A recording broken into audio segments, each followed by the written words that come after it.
Hello, parents. Welcome to Mate's Oceanography, Mars 1300 through Stockton University. My name is John Wnek. I'm one of the instructors, along with my colleague across the hall, Mr. Werner. Our oceanography class here focuses on the regular concepts in oceanography. We start out with geological oceanography, move into physical oceanography, get into a little bit of chemical oceanography and some biological oceanography kind of integrated throughout. It's a very hands-on class. We also have students working on a project, whether it be a team or independent project. If they do conduct their own research, especially we're dealing with seniors here who have time constraints, they can integrate that project into our course, regardless of whatever topic that they work on. But if they are working on a project specifically for this class, they will work on a project related to like oceanography, meteorology, climate change, all of that fits in. One of our themes is climate change and technology. I really like to deal with more of the research advancements in the field of oceanography and also help to improve the students in terms of their scientific writing. So a little bit about my background getting into this. I was a student at Monmouth University, actually was Monmouth College way back, ended up studying biology, ended up working in the field of education afterwards.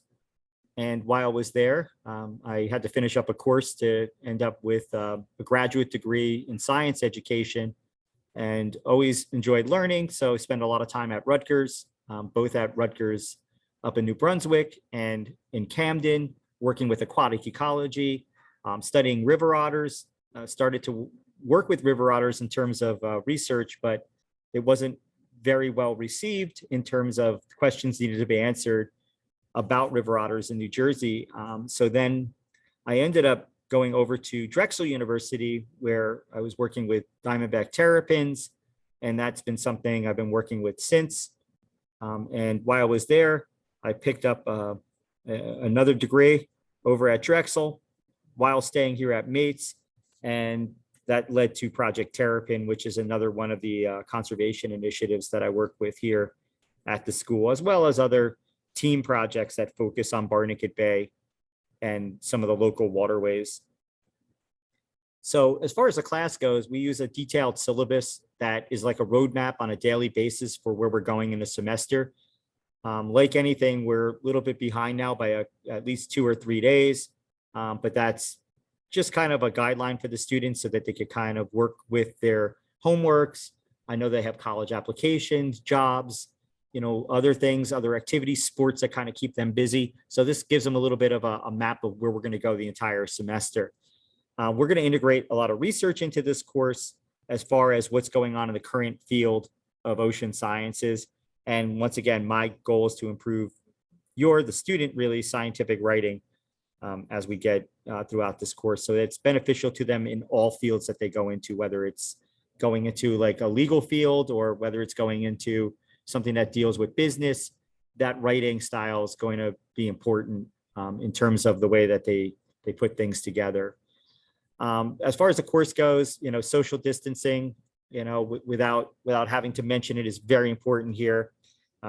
We're set up really well in this lab. We have enough of our lab space because I have one block with the students in our class. And most importantly, we're able to get out into the field and make some actual collections of data that we could use in the class to kind of support the concepts that we do.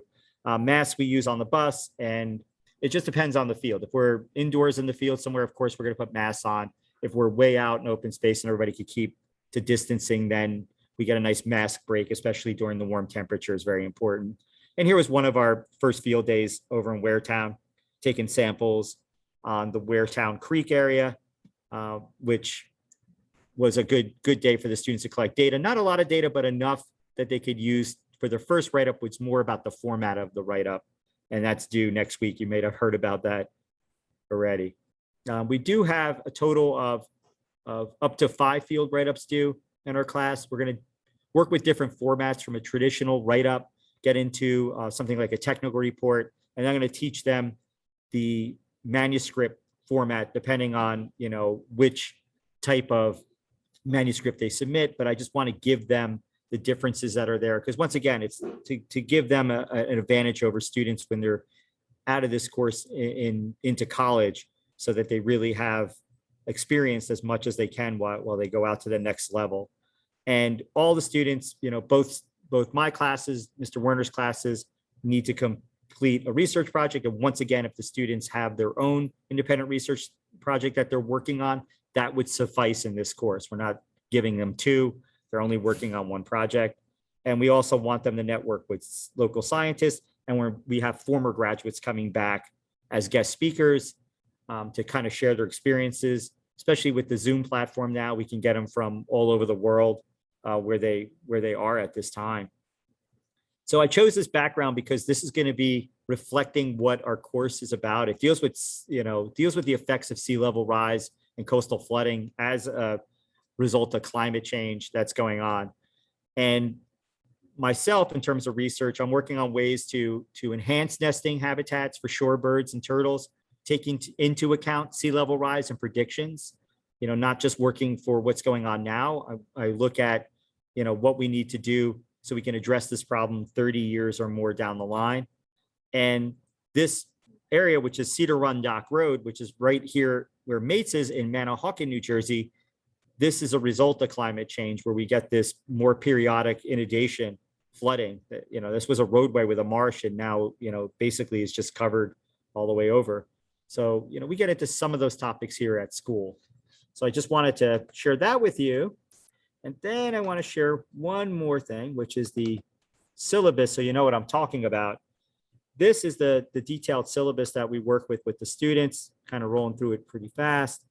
But right now, this is set for the 23rd of September, which we ended up, or we'll work on Excel functions, looking at that, to have the students kind of get on the same page about some of the functions that we'll use in terms of like data analysis. But it's a good, nice platform for the students to work on. But we will be working, as we're scrolling back up, with beaches and coasts. So I'll get into that this week. So like I said, we're a little bit off. And then we're going to kind of move into seafloor sediments, and we'll be out in the field. We're hoping to get our school boat back in the water so that we can, get back on the water with the students and give them, some experiences out there. And you can see where, I don't want to make anybody dizzy, but we scroll right through the end of this, the end of the semester, well after the holidays, and, when we kind of wind down. So this, once again, gives the students a little bit of a roadmap, as I say, as to where to go. And being seniors, they really have a lot that they need to deal with. And hopefully this kind of gives them some kind of direction so they can plan a little bit better. If you have any questions or concerns, please feel free to reach out to me. On our website, you'll see me under the list of the staff members with my email contact. So never hesitate. I look forward to working with the students, and have a great day, evening, morning, whenever you see this. Stay well.